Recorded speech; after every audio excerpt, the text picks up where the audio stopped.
ధర్మాన్ని వదిలిపెట్టేశాడు అనుకోండి, లక్ష్మీ కటాక్షం ఉండదు.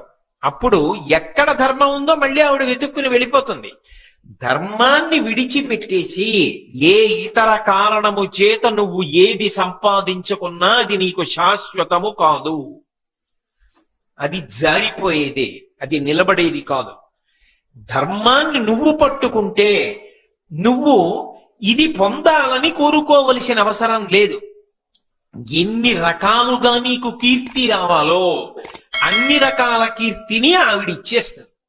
ఇచ్చేసి, నా బిడ్డ ధర్మాన్ని పట్టుకున్నందుకు వాడికి ఎన్ని ఇచ్చానో చూసావా అని వాడు కీర్తివంతుడైతే ఆవిడ సంతోషిస్తుంది. ఓ ఆపద వచ్చిందనుకోండి, జీవితం అంతా ఎప్పుడు పువ్వుల పాన్ప అలా ఉండదు.